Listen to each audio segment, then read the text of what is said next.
Hi everyone, I just took you for a walk with me and I have recorded this wonderful video, why is astrology great for when you're going through different times in your life and why use astrology, etc. Of course it hasn't recorded. It's just what it is. So right now I am going through quite tough transits. Tough meaning they're quite long, and there's a couple of them grouped together, that happens quite often in astrology. I'm also not one of those astrologers who looks at every tiny transit every day. This is just too much, it's too heady for me, but I always look at the longer transits. So usually that happens when an outer planet like Neptune, Pluto, Uranus, or generational planets like Jupiter, Saturn, when they actually activate something personal in your chart. Like right now, for example, I'm going through Chiron return and Chiron conjoining my vocation point, my MC. I've got Chiron natally on my vocation point. When I was born, it was sitting right there. And Chiron has a very irregular orbit. And this is quite an interesting one. If you are not familiar with your Chiron, please, please, please find out more about it. It's so helpful. It usually shows where we are a little bit, feeling the imposter syndrome, when we're feeling a bit disadvantaged, when we're feeling like we're not so good enough, there is this wounded part to the Chiron and there's the gold, the healing part to the Chiron. Usually people who have Chiron prominent, which means close to the sun, moon, any personal planet or angles, like myself on the vocation point, we carry that Chironic archetype throughout our lives.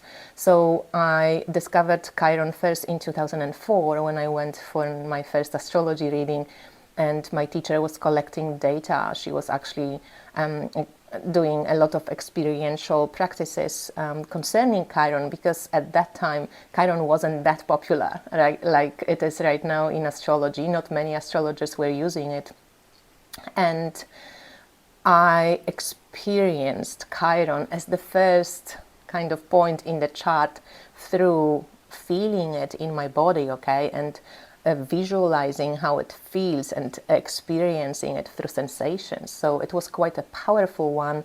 So later on, figuring out how important Chiron is in my chart, every time my Chiron gets activated, or right now, when it goes through its own Chiron return, which happens to everybody around the age 49, 50.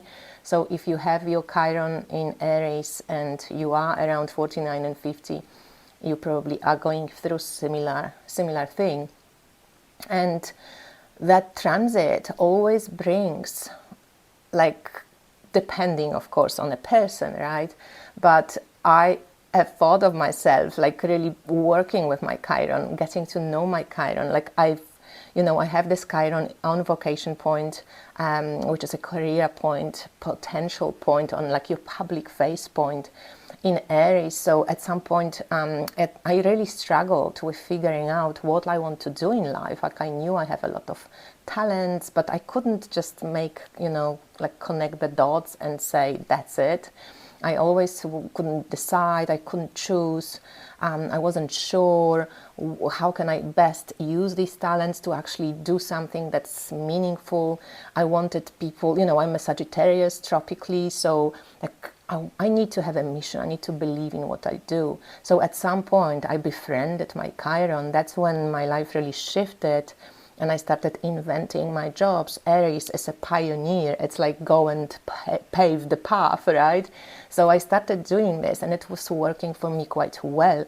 But now Chiron returns comes, and again these themes of like, what am I doing? Does it make sense what I'm doing? Does anybody need what I'm doing? Do people need astrology readings from me? There's all these kind of doubts that keep coming up, and I'm just like fascinating with observing it, because my head logically kind of knows, okay, I'm going through Chiron return, there will be some old wounding, old conditioning, old unresolved stuff coming up. It always, it's different because I've been aware about these things. I think that's even somehow like more challenging because you are called to deal with your cycles. How can I improve and more consciously cooperate with this particular pattern that is coming up in my life, so I don't actually go back to doing the same thing that I done in the past. For example, I don't know, give up, start crying, and I don't know what to do, I don't want to do anything, dissociate, kind of withdraw. Like, how can I come in right now with all this knowledge and all this experience that I gathered and do it a little bit more differently, do it a little bit more consciously, even though it's difficult, okay? Because it's not easy.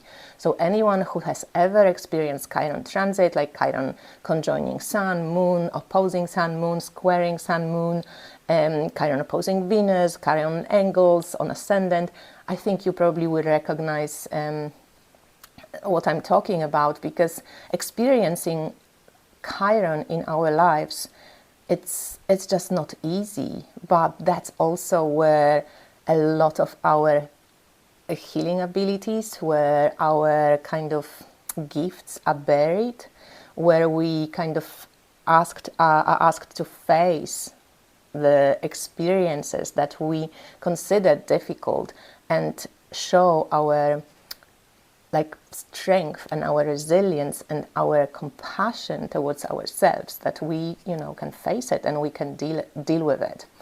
And knowing astrology makes me go, okay, there's a beginning, the middle, and the end of the cycle. It's a long cycle. It doesn't finish within a couple of months. It usually takes about a year and a half. And at the same time, I'm having Neptune, which is the mystic of the zodiac, squaring my Mars, which is a total opposition to what Neptune energy is. Neptune is, all-encompassing, it's idealist, it's a mystic, it's a poet, it's a visualizer, it's very spiritual, it can get attached, disconnected from this reality, it's very drawn to out there, it dissolves and brings often losses and the solution of what we think we are, for the purpose to see ourselves from a bigger perspective, right? And then Mars is the ego planet, and it's like, I want it, and I want it now, and I want to deliver it, and it wants to focus, it wants to go for it. So having Neptune squaring Mars, it's like Neptune dissolves the acting powers of Mars. It's not so easy. So for example, Kasia goes out and records a video, the sound doesn't record, So all these things that you can see that it's just like, and you've got to practice, if you care for it, how much are you prepared to give me, to sacrifice with Neptune for that thing. And I also have Pluto in opposition to Saturn, Saturn also being a part of vocation point in the natural chart. And Mars rules my vocation point because Mars rules Aries. So all these cycles are pointing to something big is happening, changes are happening around my vocation and my jobs and my work and what I feel my, potential for service is at this time. And it's changing, it's shifting. It's just giving me feedback. That's why I think astrology is so great, because it doesn't tell you what to do. If it told me what to do, I would not be sitting here and fucking thinking and letting my brain explode.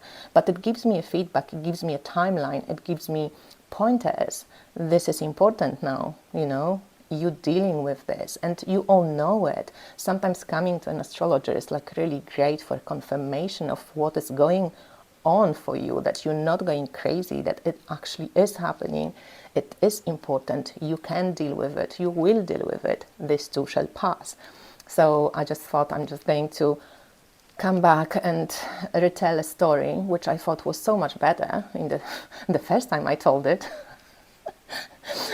But here we are.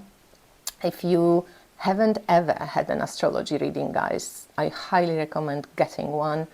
You can get one from me, but get it from anybody you resonate with, because that's really important, that you find that right person for yourself. Find out about your Chiron. I always speak about my Chiron in life purpose and in spiral astrology readings as well. But life purpose, tropical astrology readings, I go in depth into your Chiron story. And you can read about Chiron. I have a free class on Chiron. You can sign up for it on my website and watch it. It's really, really interesting. And when you experience this, and we all do, because we all have Chiron somewhere, it's just a fascinating point that I think everybody should get familiar with and observe it also when things happen to you. Of course, for some people it will be much more important, like if it's prominent in your own natal chart, like in my own chart. For some other people, a little bit less. But if you have Chiron on some important planet or aspecting anything in your chart that's important, you will definitely be a Chironic child. So get to know Chiron, get to know the daddy, and yeah, if you don't know how to do it, just sign up for one of my readings and we go in depth and discuss this. Anyway, observe your cycles.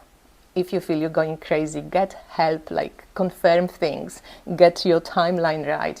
With astrology, that's perfection, that it can show when it starts and when it ends, and it shows you that everything has the cyclical movements, because I already have dealt with my Chiron, but now it's coming from another angle and from another frequency, and it allows me to realign with who I am and how I can bring in that truest part of me into this, for me, jobs, vocation and career right now.